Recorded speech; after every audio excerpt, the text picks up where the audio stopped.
But I was going into Tosche Station to pick up some power converters. I am back with some more Star Wars news and just Star Wars stuff because I don't really know how to explain this first thing I'm going to go over. So let's just get started. And I'm starting off with something that is kind of disappointing and sad. So the pandemic in Last of Us hit critical mass in September 26, 2003, which meant that no one got to see the end of the prequel trilogy and seeing the best episode of the prequel trilogy in Revenge of the Sith. Now, I do need to catch up with Last of Us, but either way, this is just very sad. And now kind of going on to some actual Star Wars-y news stuff. We got a still from Mandalorian that includes Bo-Katan, Grogu, and Din on Mandalore. I am curious, because Din obviously has the Darksaber, I'm curious on how, after Grogu left with Luke, how everything ended there.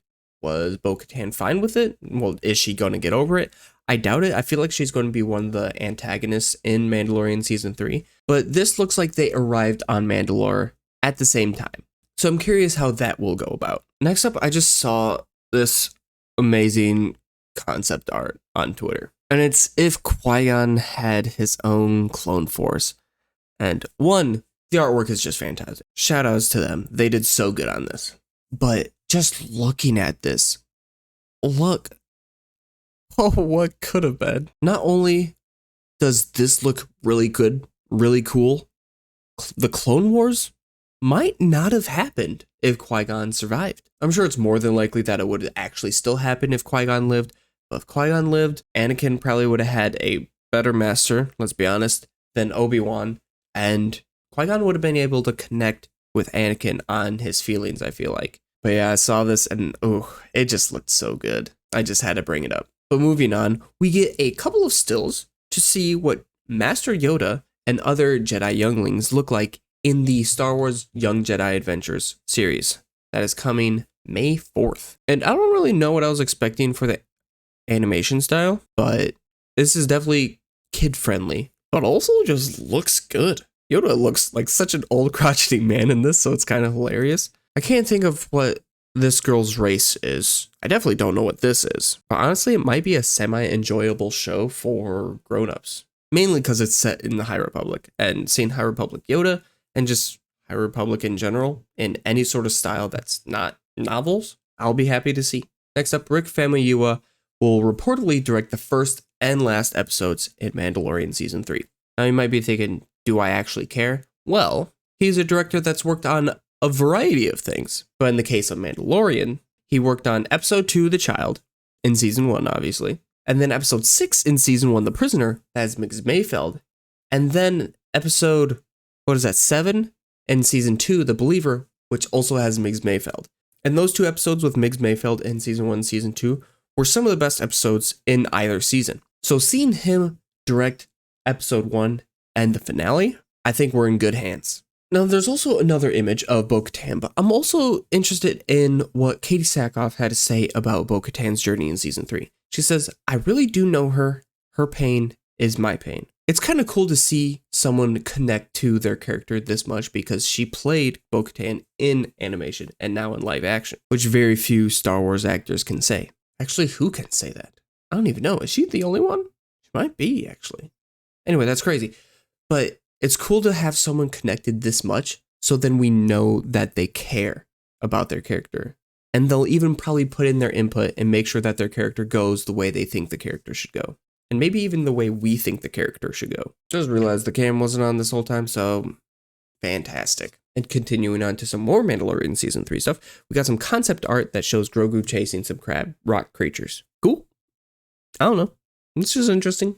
Thought I'd bring it up. I thought this was just a cool concept art to bring up, and got Din in the background, got some of these interesting creatures, which I think they just look cool. So I doubt this is any important part of an episode. I bet this is just like Grogu being like, ooh, I'm hungry, and going to pick up random creatures and eating them again. And some Ahsoka news that is very good to hear. It is very possible that Disney Plus will have multiple seasons of Ahsoka, which I kind of expected, considering with what they're more than likely going to go forward with plot-wise. But it just makes me so happy to see. I am curious how many episodes a season they will have. Is it going to be the 6th thing? Is it going to be 8 like Mandalorian? Is it going to be 10? Is it going to be 12 like Andor? 16 like Bad Batch? I doubt 16. But either way, I do hope a season has more than 6 episodes. Also, we're going to get a Star Wars movie announced at Star Wars Celebration. What? I don't know what movie this is. Maybe it could be David Lindelof's movie, which I do want to make a video going over everything we know about that movie for right now. But also at the same time, maybe I should wait until Star Wars Celebration so that maybe I know more information, but we'll see if I even get there. But on top of that, Taika Waititi's Star Wars film is still in development.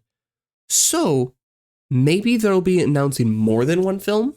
Maybe David Lindelof's and Taika Waititi's film. And maybe we'll get some information other than random castings. I really hope this isn't set anywhere near any of the movies already have been.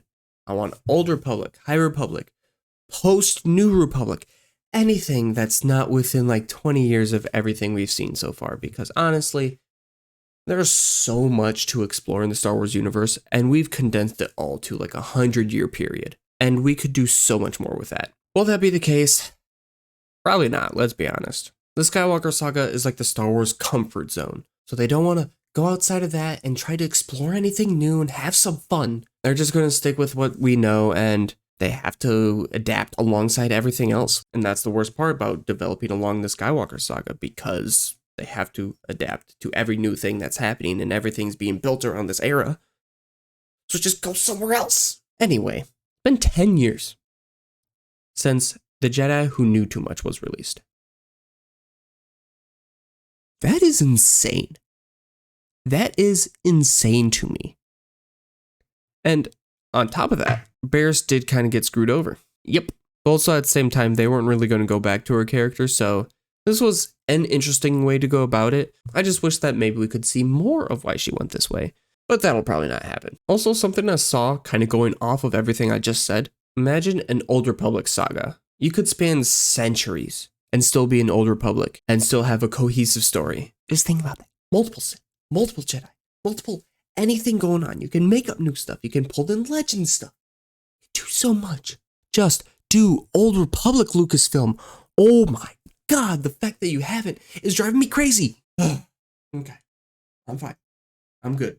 But honestly, like, what's stopping you? What's stopping you? In other news, this lightsaber combat looks smooth as fuck. Also, there's dismemberments. Looks so good. Like, look at him moving the double-sided lightsaber around. Ooh, there goes a leg. It just looks so good. Ooh, that move looks so good. The downside is that there's a lot of startup time to its attacks. It just looks so good. It just looks so good. I can't wait to play it. I do need to finish Fallen Order though. But to be fair, my computer just can't run it too well. So maybe I'll just get Game Pass and play it on my Xbox. That might have to be the plan. I don't know if I'll be able to stream or record anything of it because of that, but that's something I'll need to figure out. And some information on Andor Season 1. This is the catalog of character screen time, which actually I haven't seen part 2. I've only seen this part because obviously Cassian, number 1, by a long shot. Luthen, number 2, pretty obvious. But Vel at number 3 really surprised me. But then I got thinking about it. Oh, yeah, she was on screen a lot in the first arc or two. So her being 3 still kind of does make sense. Cyril Karn, I also expected him being up here as well. But I'm curious what part 2 is. Okay, Mon Mothma, Deidre. Okay, I was expecting Deidre to be higher up. I was expecting her over Vel, honestly. Bix, and then Arvel. Oh, Skeen. Skeen is number 8? Oh, yeah, I mean, I guess to be fair, the scene with Skeen being an absolute bastard probably upped his screen time a little bit. So that makes sense. And kind of going off of the Clone Wars thing, it's been 5 years since Jedi Knight. It's been 5 years since Kanan died. Oh man, the heartbreak. Like, if you haven't watched Rebels, you should watch it just for the satisfaction of this episode alone. I'm sure you already know what happens by the language in this tweet, but it is still so good. Kanan's arc in that show is amazing. I love it. As much as I love Clone Wars, Rebels might be a million times better in how many good episodes it has to bad episodes. The ratio is not even close to as bad as Clone Wars. Got a couple more Mandalorian things to go over here before I get to one last thing. Jon Favreau explained why Mando and Grogu reunited in Book of Boba Fett. He said you just couldn't hit a hard reset. It's going to be interesting to see how this unfolds for people who may not have seen Book of Boba Fett. Exactly. But I think Book of Boba Fett offered time to pass. You saw what Mando was like without Baby Yoda, and you saw what Grogu was like without Mandalorian, and neither of them were doing good. I mean, we saw that, but it doesn't show how long time really passed. Obviously, we got the montage of Luke training Grogu, but still, it was a couple episodes. As much maybe it was a lot of time for the characters, we don't experience that. So we won't feel anything now that they're back together. So them coming back together was a really good plot point that allows us to jump back into season 3 while maintaining the central relationship, while keeping our prime revenue source of Grogu. I feel like part of them wants to keep Grogu in it for the views, which is definitely possible. But at the same time, my wife, who's not a big Star Wars fan, watched season 1 of Mandalorian because of Grogu. This is true, but she didn't watch season 2 for Grogu. I don't know how many other people that was the case for, but that was my experience. So I don't know how many people are watching Mandalorian just to see Grogu be all cute and go like, nope. I honestly don't think it's going to be that much. Jon Favreau also talked about Grogu's conflict with Jedi and Mandalorian paths. I think you had to service both things, okay? You just because this kid has the potential and had training, does he belong away from the Mandalorian? I would kind of wish so. But also, they're kind of stopped by the canon of the sequel trilogy, so I mean, there's that, I suppose. I saw it more like Paper Moon. I have no idea what that is. Where the whole thing is about delivering the kid to the blood relative, only to realize that, whether genetically through her father or just through bonding, Tatum O'Neil has to end up with Ryan O'Neil. Again, no idea what's going on. The ending feels really good to me. And this little kid, Grogu, is given a decision to choose. And the kid chooses the emotional relationship it wants to be with the Mandalorian, passes up Yoda's lightsaber. Part of you wants to see him develop in that way, and part the other.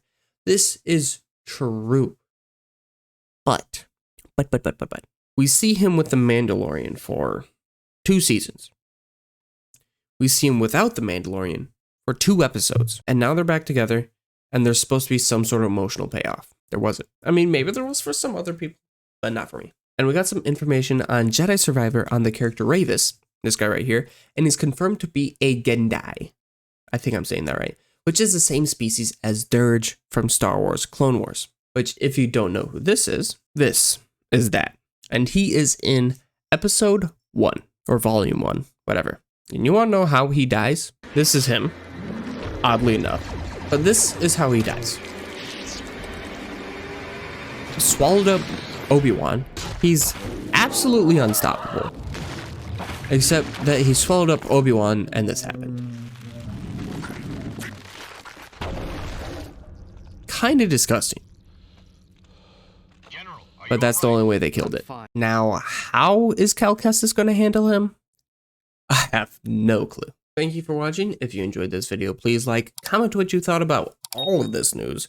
I might have to kind of reorganize things around to be in better order, like keep the Mandalorian stuff with the Mandalorian stuff, but who knows? Probably won't. And consider subscribing. I'm going to be trying to do some more newsy stuff like this, and maybe, hopefully, next time I'll have a cool intro. And I have a hope of how I want to take this series going into the future. I just need to buy stuff. So again, thank you for watching, and may the Force be with you.